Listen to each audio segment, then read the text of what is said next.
ത്തിന്റെ തന്നെ ഗതി മാറ്റിമറിച്ചൊരു ഭാഗമാണ്. അതായത് ഈ ഭാഗം നമ്മൾ അതുപോലെ പ്രധാനം കൊടുക്കേണ്ട ഒരു ഭാഗമാണ് ഞാനിനി പറയാൻ പോകുന്നത്. അപ്പോൾ ഒരു സൈഡിൽ നിന്ന് നമ്മൾ നോക്കുമ്പം നല്ല രീതിയിൽ അയോധ്യയിൽ ഒരുക്കങ്ങളൊക്കെ നടക്കുകയാണ്. ഭാഗത്ത് നോക്കുമ്പോൾ ദേവന്മാരെല്ലാവരും പരിഭ്രാന്തരായിരിക്കുകയാണ്. ഇതിന്റെ പിന്നിൽ ഒരു കാരണമുണ്ട്. ശ്രീരാമദേവൻ ഈ ഭൂമിയിൽ അവതാരമെടുത്തത് ജന്മലക്ഷ്യം എന്ന് പറഞ്ഞാൽ രാവണവധവും അതുപോലെ തന്നെ രാക്ഷസ കുലനാശനവുമാണ്. അപ്പൊ ദേവന്മാർക്ക് എല്ലാവർക്കും ഒരു സംശയം ഉണ്ടായിരുന്നു. അതായത് ശ്രീരാമൻ രാജാവായാൽ വനവാസത്തിന് പോകാനോ അതുപോലെ തന്നെ രാവണനെ വധിക്കാൻ പറ്റുമോ എന്നൊരു സംശയത്താൽ ദേവന്മാരെല്ലാവരും പരിഭ്രാന്തരായി. അങ്ങനെ ഇവർ സരസ്വതി ദേവിയെ കാണാൻ എത്തുന്നു. എന്നിട്ട് സരസ്വതി ദേവിയോട് കാര്യങ്ങളെല്ലാം പറയുവാണ്. അപ്പൊ സരസ്വതി ദേവിയോട് ഇവർ തന്നെ അപേക്ഷിക്കുവാണ്. ദേവി ദശരഥ മഹാരാജാവിന്റെ ഭാര്യയായ കൈകേയിയുടെ തോഴിയായ മന്ദരയുടെ നാവിൽ വിളങ്ങിയിട്ട് കൈകേയെ പറഞ്ഞു മനസ്സിലാക്കി ഈ ഒരുക്കങ്ങളിൽ നിന്ന് ദശരഥനെ പിൻവലിക്കണം എന്ന് ദേവിയോട് പറയുന്നു. അപ്പൊ സരസ്വതി ദേവി അത് ഏറ്റെടുക്കുകയും സരസ്വതി ദേവി മന്ദരയുടെ നാവിൽ വിളങ്ങുകയും ചെയ്യുന്നു. അവിടെ തൊട്ടാണ് നമ്മൾ ഈ ഭാഗം തുടങ്ങുന്നത്. അങ്ങനെ മന്ദര കൈകേയിയുടെ അന്തഃപുരത്തിലേക്ക് ചെല്ലുന്നു. അന്തഃപുരത്തിലേക്ക് ചെല്ലുമ്പോൾ കൈകേയി മന്ദരയോട് സന്തോഷപൂർവ്വം ചോദിക്കുവാണ്, എന്താണ് ഇവിടെ ഇത്ര ഒരുക്കങ്ങളൊക്കെ നടക്കുന്നത്, എന്താണ് ചുറ്റും ഒച്ചയും ബഹളമൊക്കെ കേൾക്കുന്നത്. അപ്പം മന്ദര കൈകേയിയോട് പറയുവാണ്, മൂഢയായ നീ ഇവിടെ കിടന്ന് ഉറങ്ങിക്കോളൂ, ചുറ്റും നടക്കുന്നതൊന്നും നീ അറിയണ്ട എന്ന് പറഞ്ഞ് കൈകേയിയോട് പറയുവാണ്, രാമന്റെ പട്ടാഭിഷേകം വരും ദിവസം നടക്കാൻ പോവാണ്, അതിൻ്റെ ഒരുക്കങ്ങളാണ് ഇവിടെ നടക്കുന്നത് എന്ന് പറഞ്ഞ് മന്ദര പറയുകയാണ്. അപ്പൊ കൈകേയി ഇത് കേട്ട് സന്തോഷപൂർവ്വം മന്ദരയ്ക്കൊരു സ്വർണ്ണ ചിലങ്ക സമ്മാനമായി കൊടുക്കുന്നു. എന്നിട്ട് മന്ദരയോട് പറയുവാണ്, രാമൻ രാജാവാകാൻ പോകുവാണോ, എനിക്കത് ഭയങ്കര സന്തോഷമാണ്. എന്തുകൊണ്ടെന്നാൽ രാമന് കൗസല്യേക്കാൾ എന്നെയാണ് ഏറെ ഇഷ്ടം, അതുപോലെ തന്നെ എനിക്ക് ഭരതനേക്കാൾ രാമനെയാണ് ഏറ്റവും ഇഷ്ടം എന്ന് കൈകേയി മന്ദരയോട് പറയുകയും മന്ദര അപ്പൊ കൈകേയിയോട് പറയുവാണ്, അത് എനിക്കതറിയാം, നിനക്ക് അവനെ ഇഷ്ടമാണ്, അവന് നിന്നെ അതുപോലെ തന്നെ കാര്യമാണ്. പക്ഷെ ഇതിന് പിന്നിൽ ദശരഥ മഹാരാജാവ് നിന്നോട് ചെയ്യുന്നതൊരു വലിയ ചതിയാണ്. എന്നിട്ട് മന്ദര കൈകേയിയോട് പറയുവാണ്, പണ്ട് ദേവാസുര യുദ്ധം നടക്കുന്ന സമയത്ത് ഈ രഥത്തിന്റെ ചക്രം അക്ഷകീലം ഡാമേജ് ആയിപ്പോയി. അപ്പൊ ആ വീല് അവിടുന്ന് ലൂസായി. അപ്പൊ ഇത് കൈകേയി ഇത് കണ്ടപ്പോൾ കൈകേയിക്ക് അറിയായിരുന്നു ഈ വീല് പോയാൽ എന്തെങ്കിലും അപകടം അവിടെ സംഭവിക്കുമെന്ന് അറിയുന്നതുകൊണ്ട് കൈകേയി തൻ്റെ വിരലെടുത്ത് ആ അക്ഷകീലത്തിന്റെ നടുക്ക് വെക്കുകയും ഈ യുദ്ധം തീരുന്നിടം വരെ ആ ചക്രം സംരക്ഷിക്കാനും ഒരു അപകടം വരാതെ തന്നെ അത് മുന്നോട്ട് കൊണ്ടുപോകാനും അവസാനം ദേവന്മാര് ജയിക്കുകയും ചെയ്തു. ഇത് കഴിഞ്ഞ് ദശരഥൻ വരുമ്പോൾ ദശരഥൻ കണ്ടു. അപ്പൊ കാര്യം മനസ്സിലായി. അപ്പൊ ദശരഥന് ഭയങ്കര സന്തോഷമായി. എൻ്റെ ദശരഥൻ കൈകേയിയോട് പറയുവാണ്, നീ ചെയ്തത് വലിയൊരു പുണ്യമാണ്, നീ ഇത് ചെയ്തില്ലായിരുന്നെങ്കിൽ ഇപ്പോൾ രഥത്തിനും അതുപോലെ തന്നെ ചുറ്റും ഒരുപാട് അപകടങ്ങളും ഉണ്ടാവും, ഒരുപക്ഷെ ദേവന്മാര് തോറ്റെന്നും വരാം എന്ന് പറഞ്ഞ് സന്തോഷപൂർവ്വം കൈകേയിയോട് പറയുവാണ്, നീ എന്നോട് 2 വരം ചോദിച്ചോളൂ, ആ 2 വരം ഞാൻ നിനക്ക് സാധിച്ചു തരാം. അപ്പം കൈകേയി പറയുവാണ്, ഞാനൊരു ഉത്തമ പത്നിയുടെ ധർമ്മമാണ് കാണിച്ചത്, എനിക്ക് അങ്ങനെ വരങ്ങളൊന്നും വേണ്ട എന്ന് പറയുന്നു. അപ്പൊ ദശരഥൻ പറയുവാണ്, നിനക്കിനി എപ്പോൾ വരങ്ങൾ ആവശ്യമുണ്ടെങ്കിലും നിനക്കത് എന്നോട് ചോദിക്കാം, ഞാൻ അത് സാധിച്ചു തരാം. അപ്പൊ മന്ദര കൈകേയി ഓർമ്മിപ്പിക്കുകയാണ്, നീ ഇങ്ങനെ ദശരഥനോട് ചെന്നിട്ട് 2 വരങ്ങൾ ചോദിക്കണം. ആദ്യത്തെ വരം ഭരതനെ രാജാവാക്കുന്നതും രണ്ടാമത്തെ വരം രാമനെ 14 വർഷം വനവാസത്തിന് വിടാനും ഈ 2 വരം നീ ചോദിക്കണം. അപ്പൊ ആ കൂട്ടത്തിൽ മന്ദര കൈകേയിയോട് ഒരു കാര്യം കൂടെ പറയുന്നുണ്ട്, നീ ചുമ്മാ ചെന്നിട്ട് ദശരഥനോട് ചോദിക്കരുത്, നീ കലങ്ങിയ കണ്ണുകളുമായിട്ട് ദശരഥനോട് ചോദിക്കണം എന്ന് പറയുക. അപ്പൊ അങ്ങനെ കൈകേയി അവിടുന്ന് പോവുകയാണ്. അപ്പൊ ദശരഥൻ പതിവ് പോലെ കൈകേയിയെ കാണാൻ എത്തുന്ന സമയത്ത് സാധാരണ രീതിയിൽ ദശരഥൻ വരുമ്പോൾ കൈകേയി നല്ല രീതിയിൽ അല്ലെങ്കിൽ എപ്പോഴും സ്വീകരിക്കും നല്ല രീതിയിൽ ദശരഥനെ. പക്ഷെ അന്ന് ദശരഥൻ ചെന്നപ്പോൾ കൈകേയി അവിടെ കണ്ടില്ല. അപ്പം ചുറ്റും നിന്ന ദാസിമാരോട് ചോദിച്ചു, എന്തു പറ്റി, എന്താ കൈകേയിയെ കാണുന്നില്ലല്ലോ എന്ന് പറഞ്ഞപ്പം ദാസിമാര് പറഞ്ഞു കൈകേയി അവിടെ ഉണ്ട്, ഭയങ്കര ദുഃഖത്തിലിരിക്കുവാണ് എന്ന് ദശരഥനോട് പറയുന്നു. അങ്ങനെ ദശരഥൻ കൈകേയിയെ കാണാൻ ചെല്ലുന്നു. അപ്പൊ കാണാൻ ചെല്ലുമ്പോൾ ദശരഥൻ കൈകേയിയോട് ചോദിക്കുവാണ്, ഭവതി എന്തിനാണ് കരയുന്നത്? എന്തു പറ്റി നിനക്കിവിടെ? എന്താണ് ഞാൻ ചെയ്യേണ്ടത്? ഞാനത് ചെയ്തു തരാം എന്ന് ദശരഥൻ പറയുകയും കൈകേയി ഈ മന്ദര പറഞ്ഞ ഈ 2 വരങ്ങൾ, ഒന്ന് ഭരതനെ രാജാവാക്കാനും 2 രാമനെ 14 വർഷം വനവാസത്തിന് അയക്കാനും, ഈ 2 വരം കൈകേയി ദശരഥനോട് പറയുവാണ്. ഇത് കേട്ട് ദശരഥൻ തളർന്നു വീഴുകയാണ്.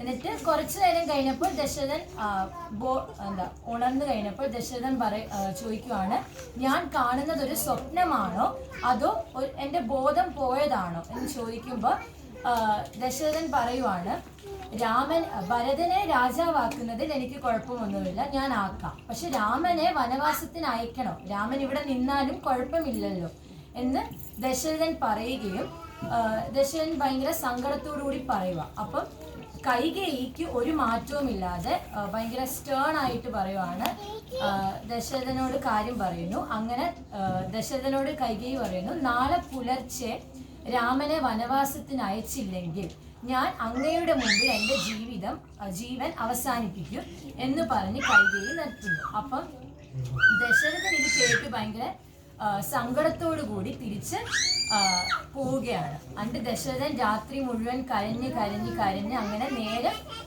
പുലർച്ചയാക്കി. അപ്പൊ രാവിലെ ദശരഥന്റെ മന്ത്രിയായ സുമന്ത്രര് ദശരഥനെ കാണാൻ ചെല്ലുന്നു. അപ്പൊ സുമന്ത്രര് കാണാൻ ചെല്ലുമ്പോ ദശരഥൻ ഇങ്ങനെ കരഞ്ഞ് വല്ലാതിരിക്കുന്ന കണ്ടപ്പോ സുമന്ത്രര് ചോദിക്കുന്നു, എന്തു പറ്റി എന്ന് ചോദിക്കുമ്പോ ദശരഥൻ പറയുവാണ്, എനിക്ക് രാമനെ കാണണം, എത്രയും വേഗം അവനെ ഇങ്ങോട്ട് അയക്കണം എന്ന് പറഞ്ഞ് സുമന്ത്രര് രാമന്റെ അടുക്ക് ചെന്നിട്ട് പറയുന്നു. അങ്ങനെ രാമൻ ദശരഥനെ കാണാൻ വേണ്ടി വരുന്നു. ആ സമയത്ത് കൈകേയി അവിടെ ഉണ്ടായിരുന്നു.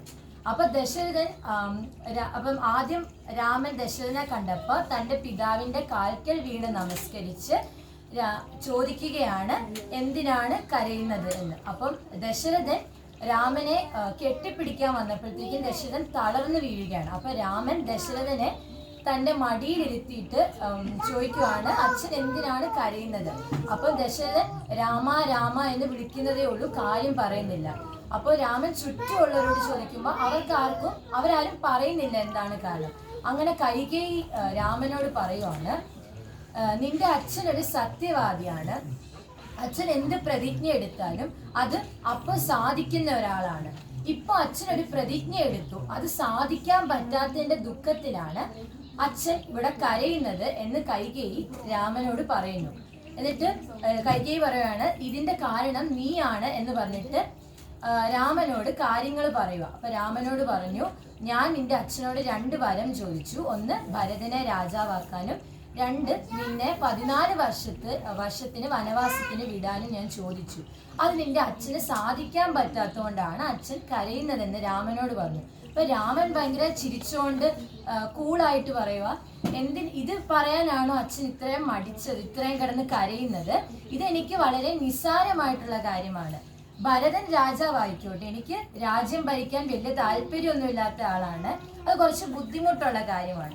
ഇനി വനവാസത്തിൽ പോകാനാണെങ്കിൽ എനിക്ക് അത് താല്പര്യമാണ്, ഞാൻ അത് ചെയ്തോളാം എന്ന് പറഞ്ഞ് കൈകേയി ഇങ്ങനെ പറയുക. അപ്പം കൈകേയി പുത്രധർമ്മത്തെ പറ്റി രാമനോട് പറഞ്ഞു കൊടുക്കുകയും രാമൻ പറയുവാണ്, എനിക്കറിയാം പുത്രധർമ്മം എന്താണ് എന്ന് പറഞ്ഞിട്ട് രാമൻ പറയുക, തൻ്റെ പിതാവ് മനസ്സിൽ ആഗ്രഹിക്കുന്ന കാര്യം സാധിച്ചു കൊടുക്കുന്നവനാണ് ഉത്തമപുത്രൻ, തൻ്റെ പിതാവ് പറഞ്ഞ ആ കാര്യം സാധിച്ചു കൊടുക്കുന്നവൻ മധ്യമപുത്രനും, പിതാവ് പറഞ്ഞിട്ട് അത് സാധിക്കാതെ കൊടുക്കുന്നവൻ അധമപുത്രൻ എന്ന് പറഞ്ഞ് രാമൻ പറയുവാണ്. ഈ 3 പുത്രന്മാരിൽ ഞാൻ ആഗ്രഹിക്കുന്നത് ഒരു ഉത്തമ പുത്രനാവാനാണ് എന്ന് പറഞ്ഞ് രാമൻ പറയുക, ഞാൻ വനവാസത്തിന് പൊക്കോളാം, എനിക്ക് എൻ്റെ അച്ഛൻ്റെ ഉത്തമപുത്രൻ എപ്പോഴും അച്ഛൻ്റെ ധർമ്മം കാത്തു സൂക്ഷിക്കുന്ന ആളാണ്, അതുകൊണ്ട് ഞാൻ അത് ചെയ്യാമെന്ന് പറഞ്ഞ് പറയുവാണ്. ഞാൻ കൗസല്യാദേവിയെയും അതുപോലെ തന്നെ സീതാദേവിയെയും കാണാൻ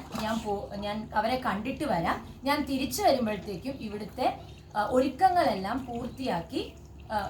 ഒരുക്കങ്ങളെല്ലാം തുടങ്ങിക്കോളൂ എന്ന് പറഞ്ഞ് രാമൻ അവിടുന്ന് പോവുകയാണ്. അങ്ങനെ രാമൻ കൗസല്യാദേവിയെ കാണാൻ ചെല്ലുന്നു.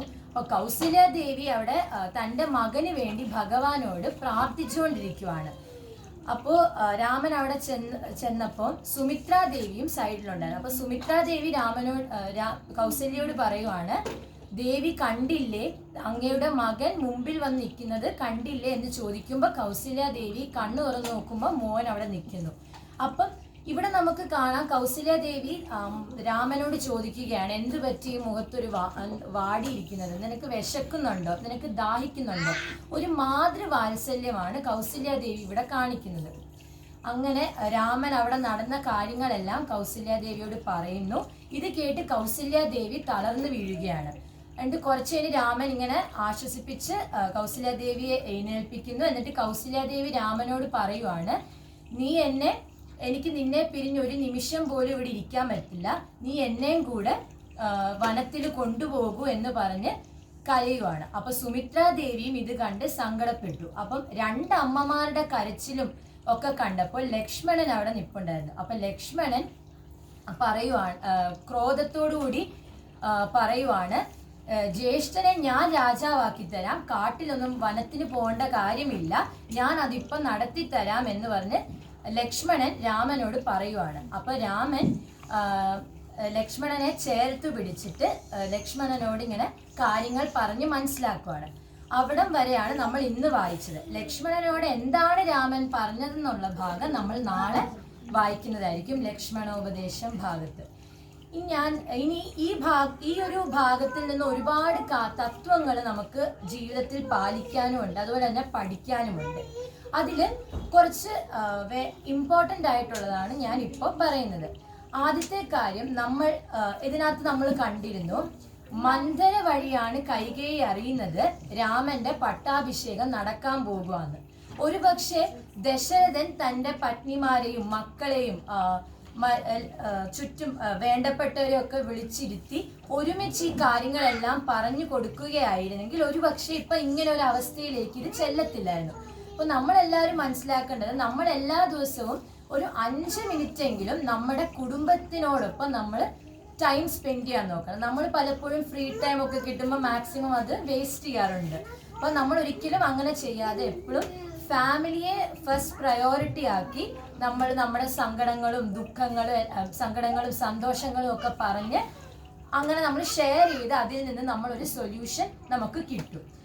പിന്നെ നമ്മൾ കാണുന്നുണ്ട്, നമുക്ക് സമൂഹത്തിൽ നല്ല കൂട്ടുകാരുമുണ്ട്, ചീത്ത കൂട്ടുകാരുമുണ്ട്. ഇവിടെ നമ്മൾ കാണുന്നുണ്ട് മന്ദര കൈകേയി ഇങ്ങനെ പറഞ്ഞ് കൈകേയിയുടെ മനസ്സ് മാറ്റുക. അപ്പൊ ഒരിക്കലും നമ്മൾ അങ്ങനെയുള്ള ഒരു കൂട്ടുകാരുടെ അടുക്ക് കൂട്ടുകൂടരുത്. എപ്പോഴും കൂട്ടുകൂടുമ്പോൾ ആ കൂട്ടുകാർ നമ്മൾക്ക് നല്ലത് മാത്രം പറഞ്ഞു തരികയും നല്ലത് മാത്രം നമ്മളെ കൊണ്ട് ചെയ്യിക്കുന്ന ഒരു കൂട്ടുകാരുടെ കൂടെ വേണം നമ്മൾ എപ്പോഴും കൂട്ടുകൂടാൻ. അതുപോലെ തന്നെ നമ്മൾ എന്ത് പ്രതിജ്ഞ എടുത്താലും ആർക്ക് എന്ത് പ്രോമിസ് കൊടുത്താലും എപ്പോഴും നമ്മൾ ചിന്തിക്കണം, ഈ പ്രോമിസ് എനിക്ക് എപ്പോൾ ഈ ആള് ചോദിച്ചാൽ എനിക്ക് സാധിക്കാൻ പറ്റുമോ. എന്താന്ന് വെച്ചാൽ ഇവിടെ നമുക്ക് കാണാം, ദശരഥൻ പണ്ടൊരു പ്രതിജ്ഞ കൈകേയിക്ക് കൊടുക്കുന്നുണ്ട്. പക്ഷെ ആ കൈകേയിക്ക് അത് ആവശ്യം വന്നത് വേറൊരു നമുക്ക് കാണാം, അത് വേറൊരു സമയത്താണ്, അത് ഒരു ചീത്ത ഒരു സമയത്താണ് അത് ആവശ്യം വന്നത്. അപ്പോൾ നമ്മൾ എപ്പോഴും ഒരു പ്രതിജ്ഞ കൊടുക്കുമ്പോൾ ആലോചിക്കണം അത് നമ്മളെ കൊണ്ട് അത് പാലിക്കാൻ പറ്റുമോ എന്ന്. എന്നാൽ മാത്രമേ നമ്മൾ ഒരാൾക്കൊരു പ്രതിജ്ഞ കൊടുക്കാൻ പാടുള്ളൂ. പിന്നെ ഇതിനകത്ത് നമ്മൾ കേട്ടു പുത്രധർമ്മത്തെ പറ്റി. അപ്പം ഇതിനകത്ത് ശ്രീരാമ ഭഗവാൻ പറയുന്നുണ്ട്, നമ്മളൊരു ഉത്തമ പുത്രൻ ആണെങ്കിൽ നമ്മുടെ അച്ഛനമ്മമാര് പറയുന്നത് അവർ മനസ്സിൽ പറയുന്നത് നമ്മൾ സാധിച്ചു കൊടുക്കുന്നവനാണ് ഉത്തമ പുത്രൻ എന്നും, അവര് പറഞ്ഞ് നമ്മളെ കൊണ്ട് ചെയ്യിപ്പിക്കുന്ന ആൾ മധ്യമപുത്രനും, അവര് പറഞ്ഞിട്ട് നമ്മൾ ചെയ്യാത്തവൻ അധമപുത്രനുമാണ് എന്നാണ് രാമൻ പറയുന്നത്. അപ്പം നമ്മളെല്ലാവരും നമ്മുടെ അച്ഛനമ്മമാരെ ബഹുമാനിക്കാനും അവർ നമ്മളിൽ നിന്ന് എന്താണ് ആഗ്രഹിക്കുന്നത് എന്ന് മനസ്സിലാക്കി അവരുടെ ആഗ്രഹങ്ങൾ നമ്മൾ നിറവേറ്റി കൊടുക്കാനും എന്നൊക്കെ നമ്മൾ ചെയ്യണം. അപ്പം ഇവിടെ ഇരിക്കുന്ന എല്ലാവർക്കും ഒരു നല്ല പുത്രനും നല്ല പുത്രിയും ആവാനായിട്ട് ശ്രീരാമദേവൻ അനുഗ്രഹിക്കട്ടെ എന്ന് ഞാൻ പ്രാർത്ഥിക്കുന്നു. അതുപോലെ തന്നെ ഞാൻ ആദ്യമായിട്ടാണ് ഇവിടെ പ്രഭാഷണം പറയുന്നത്. അപ്പം ഞാൻ പറഞ്ഞതിൽ ഒത്തിരി തെറ്റുകളുണ്ടെന്ന് എനിക്കറിയാം. പക്ഷെ അതെല്ലാവരും എന്നോട് ക്ഷമിക്കണം. ഇവിടെ ഇരിക്കുന്ന എല്ലാവർക്കും ശ്രീരാമ ഭഗവാന്റെ എല്ലാവിധ അനുഗ്രഹങ്ങളും ഉണ്ടാകട്ടെ എന്ന് പ്രാർത്ഥിച്ചുകൊണ്ട് ഞാൻ നിർത്തുന്നു. നന്ദി.